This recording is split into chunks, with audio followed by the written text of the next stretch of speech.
So you can't trust the ego, can you? So whether it's something in a book, whatever it is, if the ego has had a chance to get at it and work with it, then it's probably contaminated. So it's virtually impossible for somebody to write a book that's going to enable the reader to become closer to God, because the only thing that a human can do is perpetuate the insanity of this world, and whatever words they put on paper, the only thing it's going to do is bring God down to the level of the person reading it. No, I don't think so. I think that a person can say, yeah, sit with the light, and here's what to do. You're going to sit with the light. You're going to, here's how to meditate, and here's how to, begin to learn about. But as you said, it's all about relationships. It's all about relationships, and you're not really having a relationship when you read a book. So having a relationship means dealing with somebody where they're at and the tragedy of their everyday life that is the insane world victimizing them. Well, it's no tragedy. Because of God's grace, it's not a tragedy. But without it, it sure would be. For all of us, every one of us would be in the worst tragedy. So the proper thing to do for someone who is on a spiritual path and is seeking the truth and wants to rectify the upside-down world is to love people who come into their circle of influence. Am I correct? Well, love in this case has to be defined as unconditional love, and that has to be based on willingness to forgive them. So, and you're forgiving yourself, others, God, the world, everything. So that's, and you're joining with the light. In joining with the light, you're joining with love. So it's the love and the light that's allowing you, it's coming down and it's surrounding you and it's allowing you, empowering you, because it is the power. It's empowering you to forgive and to truly love. So you just sit with the light, and then you turn to your relationship and you beam it. Okay? So you're being the light. You're being the joining with the divine, which in fact reassures you, reminds you that everything is one. So when you turn to somebody in the relationship, you're understanding a solidarity with them. You understand that although you didn't join with them in certain of their parts of their story, their seeming life circumstances, you understand that you are joined with them in who they truly are. Whether anybody knows it or not, everything is one. Everything is totally coherent. Now I want to get back to some practical matters here. You talked about loving the way God loves, or forgiving the way God forgives. Did I hear you say that?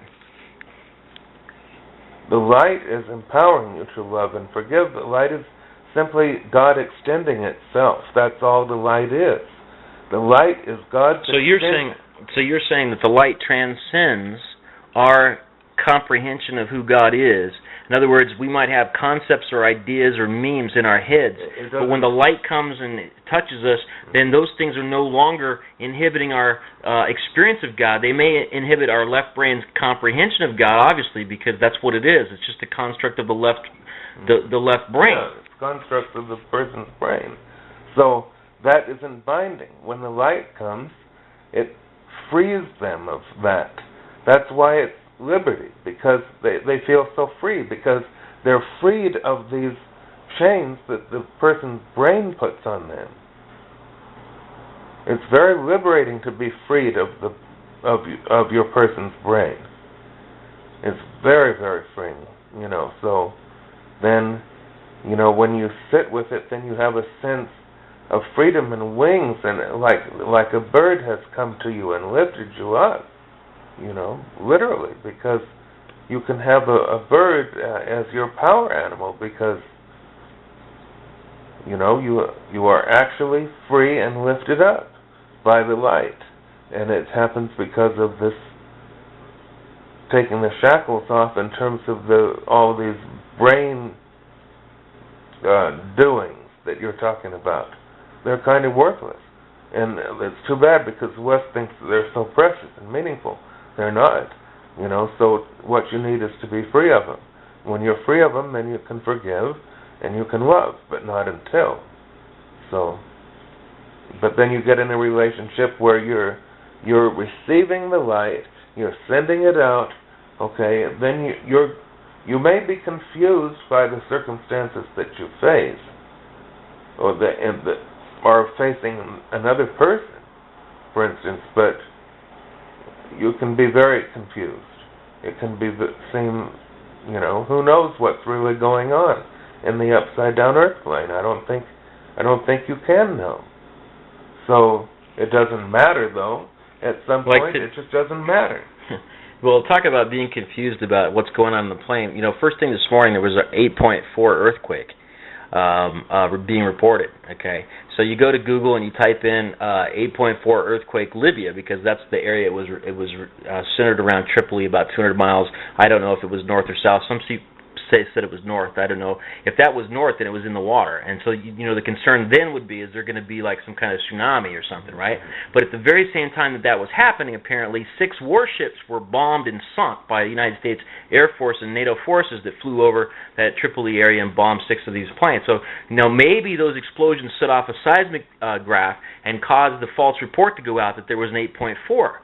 So some time goes by, and then the officials start to apologize. Oh, yeah, well, first, before that, it disappears. Let's get the story straight. The reports of this start to disappear, okay? Now, what I would find very interesting is if there were reports that were going across Facebook and Twitter that started to disappear also, okay? Now, somebody might say, oh, that's a conspiracy theory. Yeah, it is a conspiracy theory, but stop and think about it. If there had been a bunker buster that was atomic, that was sunk into the earth, it sinks into the earth, and it's a thermonuclear device and it explodes, that's a weapon of mass destruction. It's going to send out a shockwave. People are going to feel it, and they're going to blog about it. They're going to send out Twitter alerts about it. Okay? Now, if you can control the news media and you can wipe out the seismograph, you're not going to fool anybody unless you can remove the references on Facebook as well as Twitter, because that's the first place we're going to hear the truth. Okay, and people who are paying attention are going there looking for that. Okay, if you can't find any references on Twitter and Facebook, then you have to believe that the whole thing was an anomaly. But if you find evidence that 1 or 2 people, even 1 or 2 people, were saying that they felt a shock at that particular moment, then it would be reasonable to assume that we had just dropped a nuclear device in Libya, a country that never attacked us, the day before Congress decides that they're going to step in and put a stop to military forces and tell the president he has to get approval from Congress from this point forward, or we're cutting off the money because there's such a thing as a War Powers Act, even though you call it a kinetic action. And what does the president do in response to the Congress? He comes back and says, "Oh, I don't have to go to Congress because this is such a limited use of our military that it doesn't require me to report under the." Are you aware of the latest news? I don't know whether you're aware of this or not, but the idiot rubber stamp Congress, who basically serves the powers behind the throne there wholeheartedly, has approved a renewal of the Patriot Act with no possibility of modification. Oh, in perpetuity. Yeah. Oh, okay. Wow. Now that comes right on the aftermath of this weapon of mass destruction. Which also comes, this renewing of the Patriot Act comes right on the heels of an Indiana court deciding that police can go into your house and search your house without a search warrant, and if you put up a resistance, you go to jail.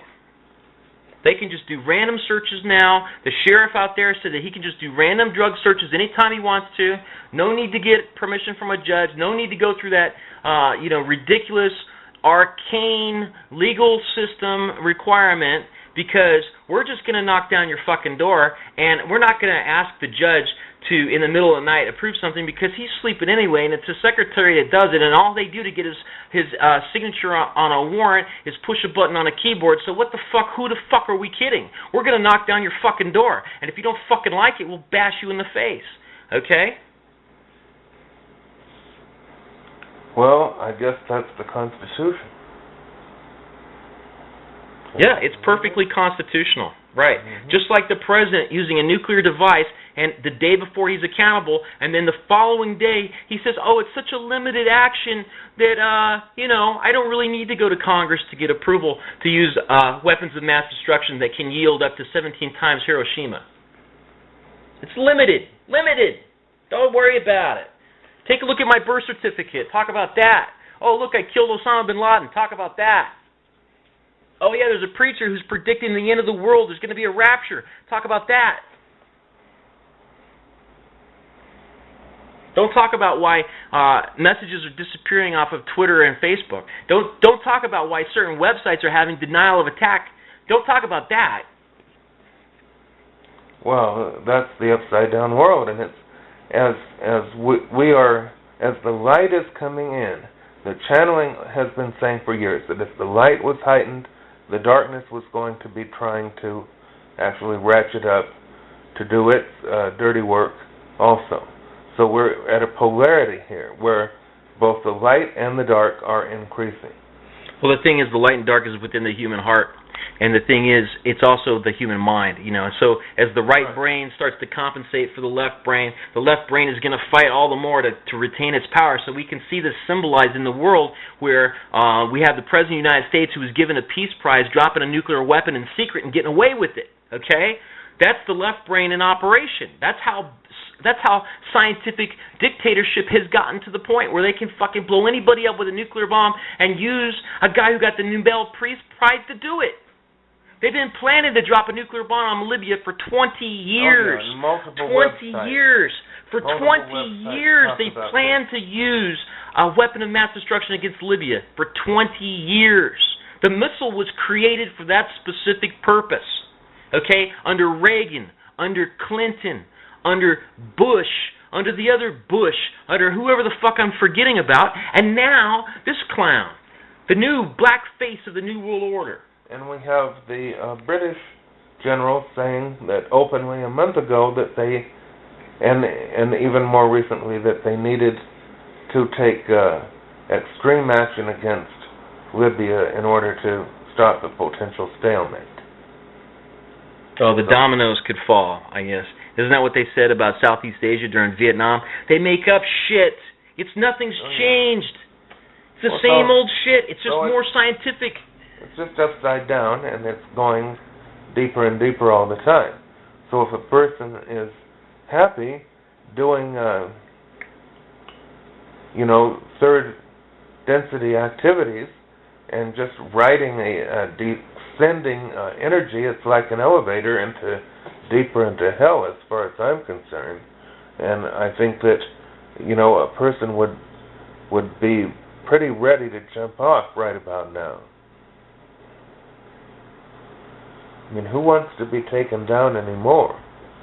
It really isn't worth it to me. I don't see the point.